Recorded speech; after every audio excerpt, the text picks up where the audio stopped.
پہلے کل کا کیس سائفر اور آج کا جو ایک اگلا بم پاکستان تحریک انصاف پر گرا توشہ خانہ کی صورت میں، سر یہ ایز پر ایکسپیکٹڈ تھا یہ ڈیسیجن آنا؟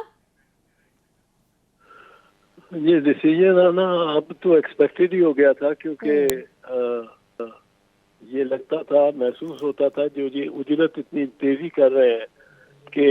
اور تیزی بھی اس قدر کر رہے ہیں کہ ایک بار استغاثے کو اننگ کھیلنی تھی پوری، اور استغاثے نے اپنا سکور کر لیا جتنا بھی کیا، تو صفائی کو پچ پہ اور گراؤنڈ میں اترنے ہی نہیں دیا اور ملزموں کو سزا دے دی۔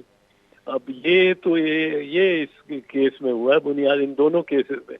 کہ 342 سیکشن ہے، جس میں جب گواہ استغاثے کے گواہان کی شہادتیں ختم ہو جاتی ہیں اور استغاثہ اپنے کیس کو کلوز کرتا ہے، تو پھر اس کے بعد ملزم کو بیان دینے کی سہولت ہوتی ہے۔ ایک 340 ذیلی شک 2 اور ایک 342۔ تو 342 کے بیان میں یہ پوچھا جاتا ہے اس سے آخر میں کہ کیا تم کوئی شہادت پیش کرو گے، کوئی ثبوت اپنی صفائی میں پیش کرو گے، تو وہ ظاہر ہے اس کا حق ہے پیش کرنے کا۔ اب نہ ہی اس کا بیان لیا جائے ملزم کا 342 سیکشن کے تحت، نہ ہی اسے پوچھا جائے تم کیا پیش کرنا چاہتے ہو، اپنی صفائی میں کچھ پیش کرنا چاہتے ہو، تو وہ تو اننگ آپ نے ایک ٹیم نے کھیل لی، اننگ دوسری ٹیم کو کھیلنے نہیں دیا، میچ پہ گراؤنڈ میں آنے ہی نہیں دیا۔ یہ ہوا ہے ان کیسز میں، دونوں کیسز میں۔ اچھا لیکن سر اب آپ نے تو اس کو ٹیکنیکلی تو الیبوریٹ کر دیا، لیکن کل شاہ محمود صاحب کہتے رہے کہ جی مجھ سے تو میرا تو بیان ہی نہیں ریکارڈ کروایا گیا، مطلب مجھے تو موقع ہی نہیں دیا گیا۔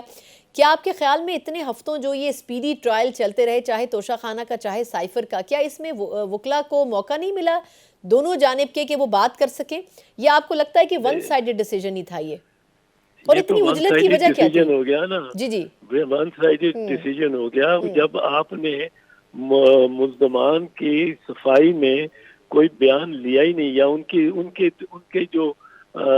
دفاع کی جو پوائنٹس ہیں، جو نقطے ہیں، ان کی صفائی کے جو نقطے ہیں، ان کو آپ نے نوٹ ہی نہیں کیا، ان سے لکھوایا ہی نہیں، ان سے سنا ہی نہیں، تو پھر آپ کس طرح سزا دے سکتے ہیں؟ شاہ محمود کیوں نہیں سنا گیا؟ دوسرے ان کے بانی چیئرمین کو وہ کہتا رہا کہ میرا بیان تیار ہے پر میرے وکلاء آ کے کریں گے، وکلاء کو آنے دیں، اور وکلاء سے میں ایک دفعہ بیٹھ کے فائنل کر کے آپ کو دے دوں گا، تیار ہے۔ اب وہ اس میں انہوں نے یہ بھی بتانا ہوگا کہ یہ توشہ خانہ کے کیس میں مثال کے طور پہ کہ ہمیں یہ ڈپارٹمنٹل پریکٹس کے طور پہ میں کرتا رہا ہوں، جو پریکٹس تھی، جو ضابطہ تھا محکمے کا اور اس شعبے کا، اسی کے مطابق میں نے سب کچھ لیا ہے۔ اب آپ اگر سمجھتے ہیں کہ یہ غلط ہے تو جنیجو صاحب سے لے کر اور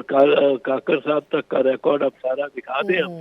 اور اس سے فیصلہ کر لیں کہ میں نے کوئی ڈپارچر کیا ہے، انحراف کیا ہے عام ضابطے سے اور اس کی پریکٹس سے، کہ کیا نہیں کیا۔ تو یہ بھی پوچھا ہی نہیں کہ نہ پوچھنے کا موقع ملا، نہ بتانے کا